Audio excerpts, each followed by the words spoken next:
లాజిక్‌కి అందని మ్యాజిక్కులు కొన్ని ఉంటుంటాయి. అది 'ఆంధ్రజ్యోతి రాధాకృష్ణ' గారి దగ్గరే నేర్చుకోవాలి. 2, 3 లాజిక్కులు చూద్దాం. వైఎస్ఆర్ కాంగ్రెస్ పార్టీకి అభ్యర్థులే దొరకట్లేదు. దాంతో విలవిల్లాడిపోతున్నారు. అదే పాయింట్‌ని వెంటనే తెలుగుదేశం వాళ్ళు అనుకుంటారు. మరొక వైపున ఎంపీ సీటుకైతే 125,00,00,000, ఎమ్మెల్యే సీటుకైతే 25,00,00,000 డిపాజిట్ చేయమన్నారు. అభ్యర్థులే దొరకనప్పుడు డబ్బులెందుకు డిపాజిట్ చేయమంటారు?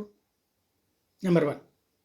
అభ్యర్థులే దొరకనప్పుడు జగన్మోహన్ రెడ్డి ఎమ్మెల్యేలు ఎందుకు మారుస్తాడు? ప్లస్ కొత్త వాళ్ళని ఎందుకు తీసుకుంటున్నాడు? నెంబర్ 2. ఇది లాజిక్ అందని మ్యాజికల్ స్టేట్మెంట్స్. రెండవది వచ్చేటప్పటికి షర్మిల తెలంగాణలో ఎందుకు పార్టీని విలీనం చేసుకోలేదంటే కాంగ్రెస్ పార్టీ ఎందుకు ఆమెకి పాలేరు లాంటి సీటు కూడా ఇవ్వలేదంటే ఆవిడే పాలేరు సీట్ అవుతుంది. తర్వాతన అన్న వదిలిన బాణం తెలంగాణలో సంచలనం చేయబోతోంది అని రాసుకొచ్చినటువంటి రాధాకృష్ణ గారే చివరిలో అది విఫలమైంది. రేవంత్ రెడ్డి అడ్డుపడ్డాడు. రేవంత్ రెడ్డి ఎవరు మనిషి? చంద్రబాబు మనిషి. ఆయన విఫలం చేశాడు. రాజశేఖర రెడ్డి మనుషులైనటువంటి బట్టి విక్రమార్క, కోమటిరెడ్డి ఇట్లాంటి వాళ్ళందరూ ఆమెను తీసుకురావడానికి ప్రయత్నించారు. అయినా అడ్డుకున్నది ఎవరు? చంద్రబాబు మనిషి అయినటువంటి రేవంత్ రెడ్డి. అది పక్కన పెట్టేసి అంటే తను ఏ జోస్యం అయితే చెప్పారో అది ఫెయిల్ అయ్యేటప్పటికి కొంచెం కథ మార్చి జగన్ రాహుల్ గాంధీతో మాట్లాడాడు. ఓ మధ్యవర్తి ద్వారా ఓ సందేశం పంపించాడు.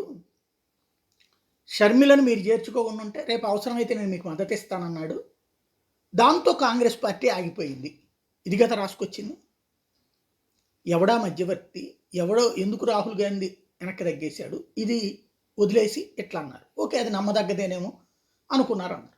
ఇప్పుడు సీన్ కట్ చేస్తే మరి షర్మిల కాంగ్రెస్ పార్టీలోకి వస్తుంది కదా, ఆంధ్రప్రదేశ్కి వస్తుందని మళ్ళీ అదే రాధాకృష్ణ గారు రాస్తున్నారు కదా. మరి ఇక్కడ లాజిక్ ఏమైపోయింది? ఇప్పుడు మరి జగన్ మద్దతు ఏమని అన్నాడా? ఇప్పుడు మళ్ళీ దీనికి ఏదన్నా కథ కుకింగ్ స్టోరీ ఉంటుంది. వార్త మా ఇష్టం వచ్చినట్టు ఒకటి జగన్ మీద ద్వేషం పెంచ అంతే. ఆ కోణంలో ఏ రకంగా అంటే ఆ రకంగా లాజిక్కి అందనటువంటి మ్యాజిక్లతో కూడినటువంటి వార్తలు రాస్తామనడానికి సాక్ష్యం నడుస్తుంది.